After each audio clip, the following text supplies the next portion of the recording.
All right, welcome back to another tutorial, and today we're going to learn all about lasso. So I'm going to demo this one first in case you've never seen this trick before, and this one's a lot of fun and it's going to help you move from on body to then off body. And there's a few different variations of this that we'll go into on the next episode. So for today, we're going to start with waist hooping. And then a lasso, and you can imagine this much like when you use a lasso with a rope, right? So you see a cowboy running around with on the horse, and you often see this depicted with a rope being flown up in the air with a circle tied around at the top, and it's just spinning and spinning and spinning around over his head, and then he'll, throw the rope, the lasso, and try to catch something. So that's a similar shape that we're making with the hula hoop. So since the hula hoop is already a circle, you can think of that as being the circle that's tied off at the end of the rope. But instead of having the rope swinging overhead, we're just gonna pick the hula hoop up and bring it right up overhead, just like so. And then you can have the hula hoop suspended overhead in the hand, in between the thumb and index finger. So some things that you want to keep in mind when doing this trick is that you really want to keep the hoop in a horizontal plane. You don't want the hoop getting all wobbly like this, because it's going to be a lot harder to prevent the hoop from hitting yourself in the face, the back of the head, the shoulders, all sorts of stuff. Okay, so keeping the hoop in that horizontal plane the entire way up, and eventually I'll teach you how to come back down and then the entire way down. But that's gonna be really important just to find that sense of space of you inside the hoop, and then have that buffer room between you and the hoop itself. Okay, so let's start with just having the hoop on the waist. All right, we're gonna break this down. So if that looked kind of hard to you, don't worry, we're gonna break this down step by step, and you're gonna be able to work on each step progressively until you're able to make it a nice smooth transition up overhead, okay? So you may wanna have your stance with 1 foot forward, 1 foot back. And if this is the way that you normally like to waist hoop, now that you've tried a few different variations, or maybe you have the feet wide and right next to each other, about hip width distance apart. Once again, just get comfortable with having the hoop around your waist. Make sure it's in that horizontal plane. If it's getting all wobbly and it's going more on one side than the other, then try to even it out. Bring that core stability, that core control back into your flow, back into the rhythm, and then find your pulse so that it keeps the hoop spinning around the waist, okay? So once you feel like the hoop has kind of got its own level playing field, you've got a lot of control over the hoop, then the next step is to just slide the hand with the back of the hand facing the low back and the palm facing out. Just see if you can slip it in between your lower back and the hoop itself. And it may take a few times to really get that feeling where you can just slide it in. It may feel kind of awkward, so the hoop may fall, that's okay. Just pick it up, try again, and think about the back of the hand being glued to the lower back.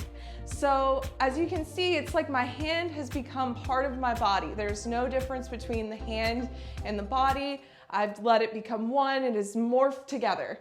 Okay, and that's really important because that's gonna help you continue with the flow of the hoop around the body, whether you're in the split stance, 1 foot forward, 1 foot back, right? So pulsing forward and backward, and just feeling the hoop graze across the hand in between the thumb and the index finger, right? So that's the goal here, is getting very comfortable with the hoop crossing over the hand and keeping it about in between the thumb and the index finger. Now, once you find that control, and it may take you a little bit just to get to that point, right? Once you find that control of where the hoop is going across the hand, then you'll start to time, right? You'll start to time when it would be to actually grab the hoop. So whenever the hoop grazes across the hand would be the time that you'd want to grab it and then lift up. So before you grab, just start to sync it up in your mind with the rhythm, the beat of the hoop grazing over the hand, and you can say something like, now, now, now, now, now. Or you can come up with another word like grab, grab, grab, grab, grab. And eventually you'll start to feel this rhythm and it'll start to really sync up in your mind. It'll be almost like the beat of a drum or the beat of a music, right? And so you use that beat, you get in sync with it, line it up with the pulsing that you're doing in the hoop. So whether it's forward and back, side to side, link it up with the movement. And then when you're ready, you can grab the hoop. And when you grab it, instead of thinking about just drawing the hoop up, because when you do that, sometimes this happens and it gets stuck either on the bum or it doesn't really quite make it all the way up overhead. Instead of thinking about just getting the hoop up overhead, think about the elbow drawing up towards the sky. That's gonna be the best visual and the best way to explain it. So if you wanna try that without the hoop, you can set the hoop down. You can pretend to be hooping. You can do your forward and backward pulse. You can even visualize or imagine that the hoop is around your waist. Oftentimes, that's easy to do after you've just hooped. Kind of like how you feel when you're floating on the ocean, on the waves, or you're on a boat and then you get off and it's like takes a second to get your land legs back. That happens with hooping, when you get that flow built up in the body, it'll leave an imprint. You'll feel that impression. So maybe you just visualize here, like you have the hoop, you have the hand glued to the low back, and you can say, your now or your grab word, whatever word you're using to help you get in sync with the hoop. You can close your eyes and really visualize it. And then when you're ready, right, think about the elbow lifting up. So you're squeezing the shoulder up towards the ear and you're lifting the elbow up and then extending the arm to follow. So you're not just drawing the arm up, okay? It's elbow lifts, leads the way, and then you're actually bringing the hand from back here to about up here. So there's a little bit of a cross motion happening, all right? And this will make a lot more sense when you actually get this trick down. And this is one of those tricks that's gonna take some practice. It's not something that happens right away. I've seen people get it on the first day that I've taught them, but it's very rare. This one's just about finding each part of the process and then fine-tuning that part and then moving forward. So don't get frustrated, just have patience, have fun. And once again, the most important part about any of these tricks is finding your flow and finding the connection, not just with the hoop itself, but with your body, your mind, your breath. And that's the beautiful part of hooping that I really love to share. Because it's not just about mastering tricks, they're fun, but the more important part would be to take your time and feel and connect and really sync up those movements so that you find your flow. All right, so let's do that a couple more times. Really find that core engagement, a nice tall spine, open across the heart. You can extend the arms just to feel that openness here. And you may notice that you have to do some heart opening stretches for this one as well. I know we talked about that with chest hooping. You really want to open up across the chest, across the heart. So this would be a great trick to do after chest hooping, after you feel open in this area, open in the shoulders. Because what you'll notice is if the shoulder is very rounded forward, it's going to be harder to get the hand here and then to squeeze the shoulder up as the elbow lifts up overhead. So in order to really successfully get this trick, you're gonna have to do some shoulder rolls, some heart opening stretches, and really loosen up the shoulder joints so that you don't feel stiff in this shape, okay? So remember, place the hand on the lower back, let the hand be glued, back of the hand facing towards the spine and the palm facing back behind you.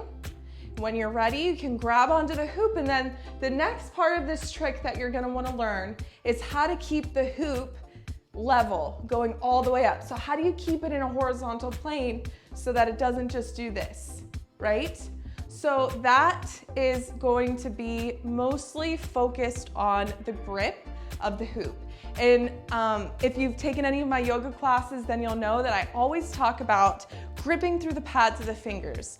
This is essential in yoga because it helps to alleviate pressure on the wrist, in the joints, around the wrist, and you really want to make sure that you develop strong fingers in yoga so that when you're doing down dog, plank, chaturangas, all these beautiful different poses and shapes in yoga, you want to make sure that your wrists are supported.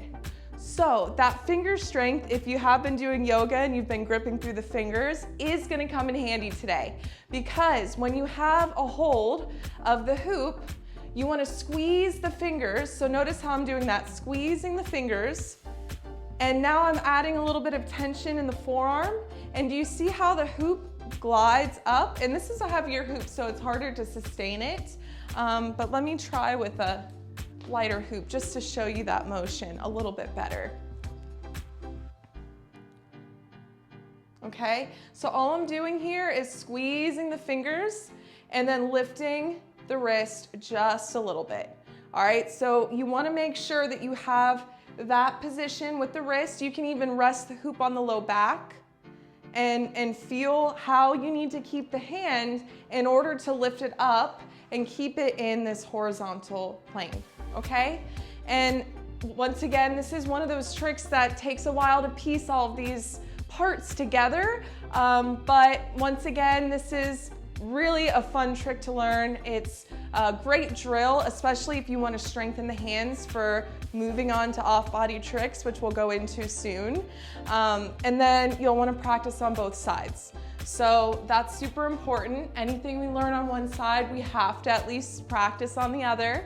We don't have to be great at both sides, but it's the action that matters. Okay, so I just went the same way. Okay, so move the opposite way. So something I didn't mention is, and this will really help you with troubleshooting, depending on what direction the hoop is going, is going to determine what hand you use. So right now my hoop is spinning towards the right, so I'm going to use the left hand to place on the low back. Okay, if the hoop was spinning towards the left, I would use the right hand like I was just doing previously.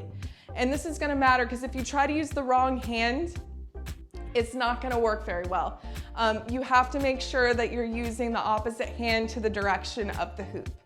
Okay, so once you find the positioning between the thumb and the index finger, you'll grab the hoop and then lift it up overhead. Once it's up overhead, all you have to do is pulse the hand into the hoop to keep it sustained in this lasso shape up overhead. You can bring both hands together in prayer hands.